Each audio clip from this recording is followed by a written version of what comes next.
दोस्तों आज की स्टोरी है मिशन इम्पॉसिबल घोस्ट प्रोटोकॉल यानी मिशन इम्पॉसिबल 4 की जो फिल्में आ चुकी हैं या फिर दोस्तों जो फिल्में आने वाली हैं उन सभी की स्टोरी जानने के लिए चैनल को जल्दी से सब्सक्राइब कर दें। चलिए बिना टाइम वेस्ट किए स्टोरी शुरू करते हैं।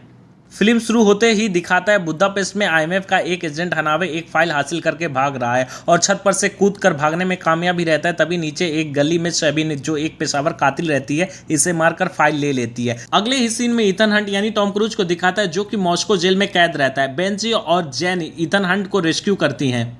रेस्क्यू के बाद गाड़ी में ईथन पूछता है मुझे जबरदस्ती बाहर क्यों निकाला गया। तभी जेन और बेंजी को पता चलता है ये कोई रेस्क्यू मिशन नहीं था बल्कि ईथन जानबूझकर जेल में था किसी और मिशन पर। तभी ईथन को रियलाइज होता है अगर मुझे मॉस्को जेल से निकाला गया तो जरूर मामला ज्यादा पेचीदा होगा। तभी जेन बताती है हम लोग एक फाइल के पीछे पड़े थे, हनावे ने फाइल हासिल भी कर ली।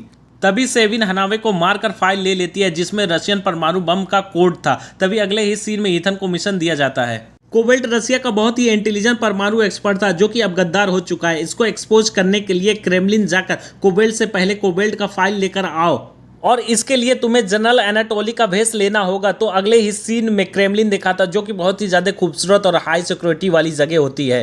ईथन और बेन जी भेष बदलकर अंदर जाते हैं और जेन बाहर से नजर रखती है। अंदर घुसने के बाद गार्ड को बेवकूफ बनाने के लिए एक ऐसा इक्विपमेंट लगाते हैं कि गार्ड जब इनके तरफ देखता है तो दीवार पीछे अपनी जगह पर ही दिखाई देती है। जबकि ये दोनों गार्ड के काफी करीब होकर फाइल हासिल करने के लिए एक रूम में घुसते हैं और फाइल ऑलरेडी कॉम्बेल्ट लेकर भाग जाता है और पूरे क्रेमलिन को बम से उड़ा देता है जिसके वजह से ईथन पकड़ा जाता है और रशियन एजेंट से खुद को बचाकर भागता है और एक कार में आईएमएफ के सेक्रेटरी और विलियम से मिलता है। तभी सेक्रेटरी इससे बताता है ईथन तुम्हारी वजह से रशिया और अमेरिका का रिश्ता खराब हो गया क्योंकि क्रेमलिन को बम से उड़ाने का इल्जाम तुम्हारे ऊपर है।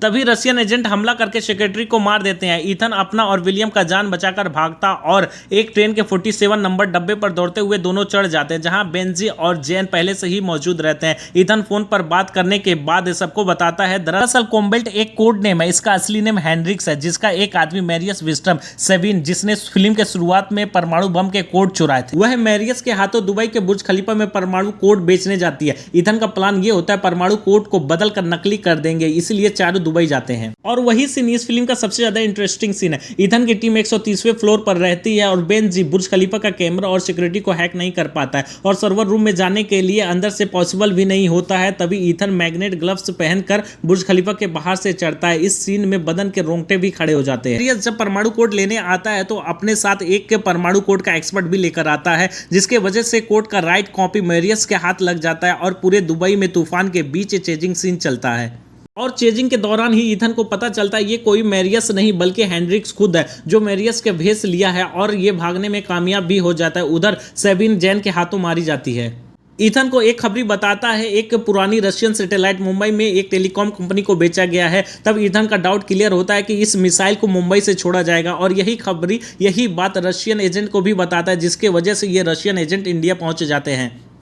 टेलीकॉम कंपनी का मालिक अनिल कपूर यानी ब्रिजनाथ रहता है जिसके पास रशियन नोवोसिटी सैटेलाइट होती है। इसका एक्सेस लेने के लिए जेन इसको बेवकूफ बनाकर फोड़कर हासिल कर लेती है।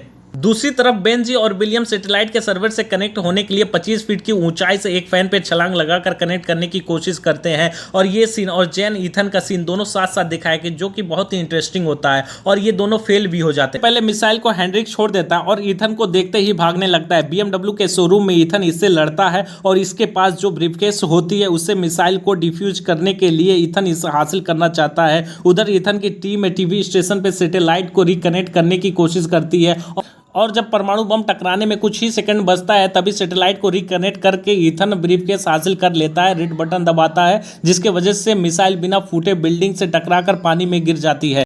दोस्तों इस फिल्म की IMDb रेटिंग 7.4 और टोमेटो रेटिंग 93% है और इस फिल्म को मैं पर्सनली 10 में से 8.5 स्टार दूंगा। इसी तरीके से दोस्तों स्टोरी जानने के लिए चैनल को सब्सक्राइब करें। जय हिंद।